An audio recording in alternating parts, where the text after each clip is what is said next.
Bom, bom dia, pessoal do médio, ou boa tarde, né?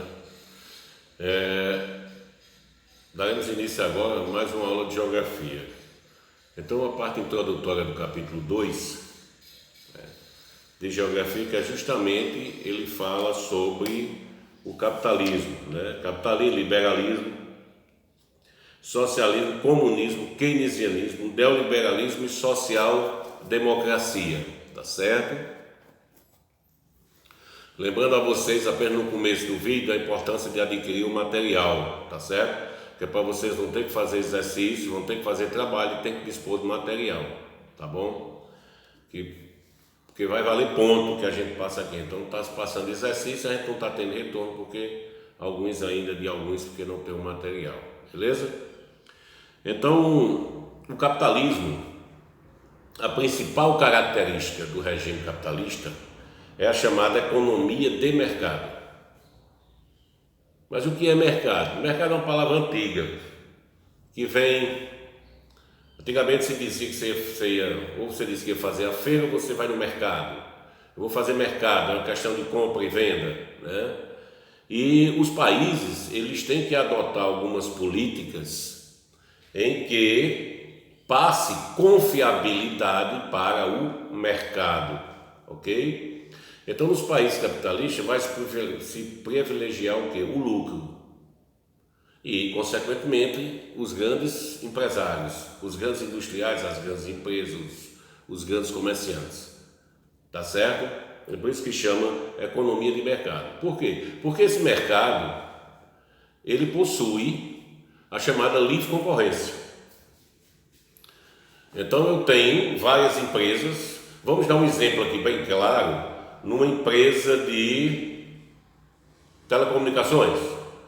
Então você tem Oi, você tem Claro, aí você tem Vivo, você tem TIM, você tem os Correios, você tem outras empresas em outros estados, né, de telecomunicações. Quer dizer, ali existe uma concorrência. Então, se você vai comprar um pacote de dados, por exemplo, ou você vai fazer um pós-pago, um pré-pago, um controle, você vai procurar uma empresa que tem um serviço bom e um preço razoável, correto? A não ser que você more em determinadas áreas em que só uma operadora funciona bem. Aí você é obrigado a comprar um pacote daquela operadora, porque as outras não chegaram, porque tem esse problema. No Brasil ainda há áreas que não tem sinal, né? Então, vale salientar que existe essa livre concorrência, né? Em alguma coisa, em outras não. Em outras não. Por exemplo, nós temos o petróleo brasileiro. Vocês estão vendo aí ultimamente a questão do aumento dos combustíveis, né? Esse aumento de combustível está aumentando muito, por quê? Porque o petróleo está se valorizando muito no mercado internacional. E a política, desde o governo de Fernando Henrique Cardoso aqui, é equiparar o barril de petróleo do preço internacional. E o petróleo ele é cotado em dólar. Aí o que é que acontece? Sempre que aumenta o barril de petróleo e aumenta o dólar, você tem aumento de combustível aqui. Por quê? Porque ele não é cotado em dólar. Então, se aumentar o dólar, aumenta aqui.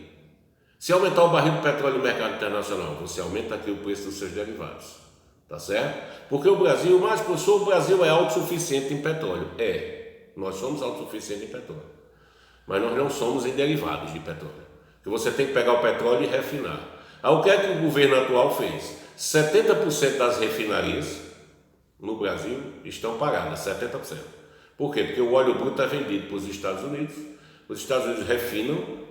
Então nós compramos derivado plástico, que é derivado de petróleo, compramos gasolina, que é gasolina de aviação, etc., aos Estados Unidos.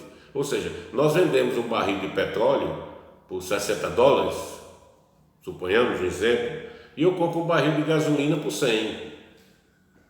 Quer dizer, eu tenho que desembolsar 40, tá certo? Porque para que houvesse a gasolina, porque a gente não escuta economista nenhum falar sobre isso, né? Mas para que você baixe o preço da gasolina, para que a gasolina seja desindexada do dólar, você desatrelar o preço, é você produzir a gasolina em real. Então nós tínhamos que produzir aqui 100% da gasolina que nós utilizamos aqui dentro, 100% do querosene de aviação. Você pode até importar outras coisas, mas isso aqui é básico. Se você produzir em real, você consegue desindexar o valor do litro da gasolina do valor do petróleo, do dólar no mercado internacional, ok? Então tem que existir essa produção em real, né? A gente escuta muito economista da entrevista e só se fala no barril do petróleo Brent no mercado internacional, mas ninguém fala que a gente só produzimos aqui, tem 70% da refinaria parada, que nós poderíamos produzir aqui a gasolina sem ter que importar dos Estados Unidos. Porque o governo atual tem uma política de valorizar os Estados Unidos. Por exemplo, etanol. Nós importamos 700 milhões de toneladas de etanol. 700 milhões de litros de etanol. Por que nós importamos 700 milhões de litros de etanol? Dos Estados Unidos. Porque o Brasil não precisa importar etanol. O Brasil, desse tamanho, um país tropical, produzido a partir da cana-de-açúcar, nós vamos importar etanol produzido a partir do milho dos Estados Unidos. Não é brincadeira um negócio desse, né? Então, essa política de privilegiar um país estrangeiro em detrimento do nosso é que encarece os combustíveis. Só que as pessoas não atentam para esse detalhe. Porque para você atentar para esse detalhe é necessário que vocês saibam o que é economia. Então a economia funciona assim: se eu produzir em real, não tem como eu botar o dólar, porque o nosso dinheiro aqui dentro não é dólar, é real. Então eu tenho que produzir a minha gasolina em real. Eu não posso produzir uma parte e comprar outra lá fora, porque eu vou ter que botar dólar. Eu estou pagando em dólar, tá certo? Ok? Então mais ou menos é isso. E você não tem uma livre concorrência. Normalmente quando aumenta um posto, bota um valor, todos os outros botam o mesmo valor. Não entendo. Porque nenhuma empresa tem o mesmo custo de operação da outra. Tem uma que tem um custo maior, tem uma que tem um custo menor. Mas todo mundo bota o mesmo preço. Entenderam? E porque quando sobe gasolina, sobe álcool. Se o álcool estiver na entre-safra da colheita da cana, ele sobe. Mas se estiver em plena safra, não tem desculpa dele subir. Tá certo? Então, ele diz o seguinte: portanto, o mercado é a esfera da livre concorrência, e o condutor do modelo é o preço. Esse mecanismo socioeconômico orienta a maior parte das economias nacionais nos dias de hoje. A maior parte das economias nacionais nos dias de hoje, ela é baseada neste valor. Outra parte aqui que eu separei para dizer para vocês é o seguinte: quando tratamos de preço, mencionamos que ele atribui um valor a um determinado produto. Contudo, nem sempre o preço atribuído à mercadoria é quanto ela vale. Vai depender da lei da oferta e da procura. Se tem mais oferta do que procura, o preço baixa. Mas se tem mais procura do que oferta, o preço ele aumenta, né? É em função da demanda, ok? Então, assim, o lucro é um dos objetivos também do capitalismo. Eu tenho que o capitalista ele tem que obter o lucro. Então faz parte do capitalismo o quê? A livre concorrência, o lucro, a divisão de classes sociais e uma sociedade de consumo. Para que eu possa vender o meu produto, eu tenho que ter quem consuma meu produto. Então, um país grande como o nosso, com mais de 200 milhões de consumidores, é um mercado excelente para se vender, tá certo? Então, eu tenho que ter mercado para vender meus produtos. Eu tenho que associar preço e qualidade, além do marketing, né, em mídia, para que eu possa vender o meu produto. E é necessário, e o capitalismo ele diferencia as classes sociais.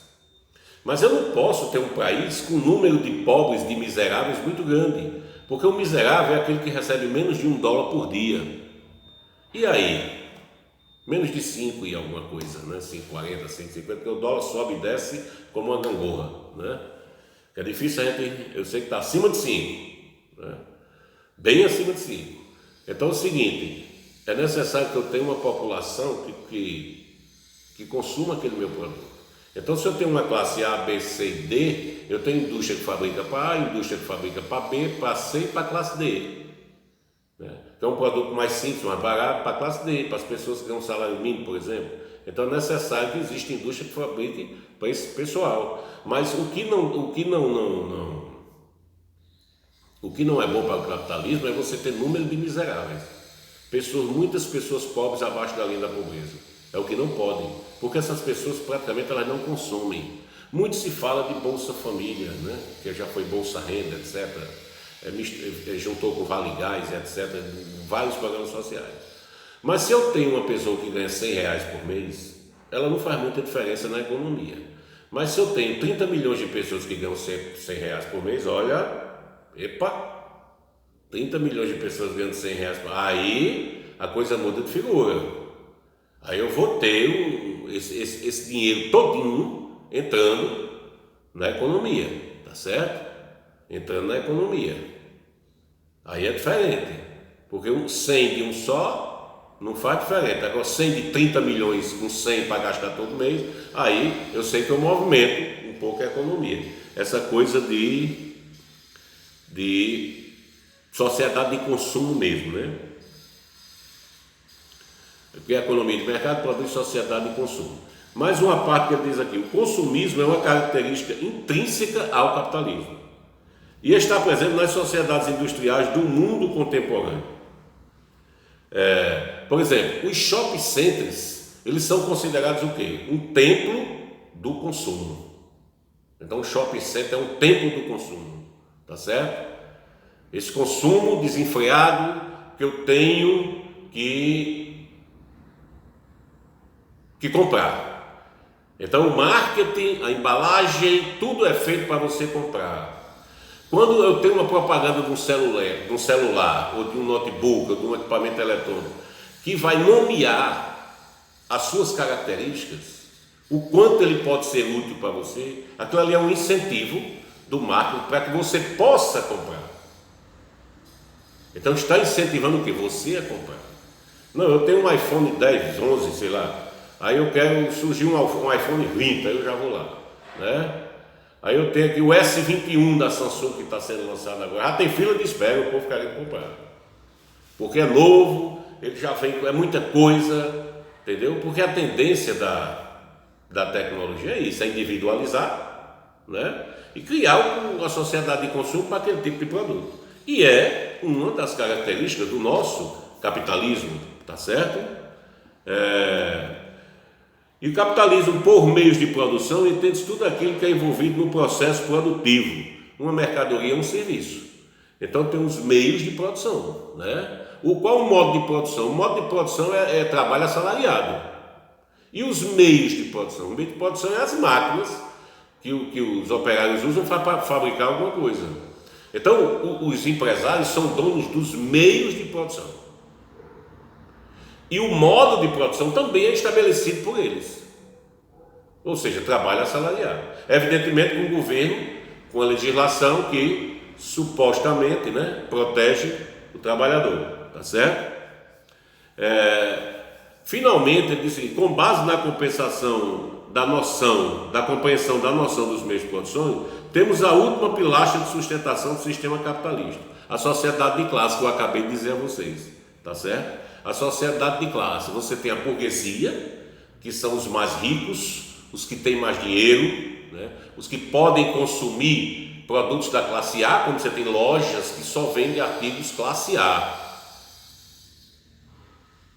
Por exemplo, aquelas madames vão lá, a burguesia alta, principalmente nas cidades como São Paulo, Rio de Janeiro, Brasília, que vai comprar um vestido por 10 mil, porque ela tem 10 mil para comprar um vestido, né? O cara compra um terno por 20 mil, mas ele compra um terno italiano por 20 mil porque ele tem dinheiro, é de grife. Então não faz falta para ele. E você tem aquele cara que revende aquela feirinha de Caruaru, que vende para aquela pessoa que não tem condição de comprar um terno, nem um terno, quanto mais um terno de 20. Aí vai comprar uma roupinha ali, entendeu? Mal acabado, um tecido mais fraco, mas é o que ela pode comprar em função da classe social que que ela está inserida, né? E o quanto ela ganha, ela só pode consumir aquilo ali, enquanto que o outro mais abastado pode consumir numa loja grande, né? Que chama-se o proletariado, né? Proletariado, você tem a burguesia, que é o que tem dinheiro, e o proletariado, que é as pessoas que consomem menos, digamos assim, ok? Então, nós temos aí uma tira na página 35, tá certo? Vou ficar aqui na página 35, depois a gente vai ver as etapas de capitalismo na próxima aula, para vocês fazerem o exercício da página 35, tá bom? Beleza? Então, um abraço a todos e até a próxima.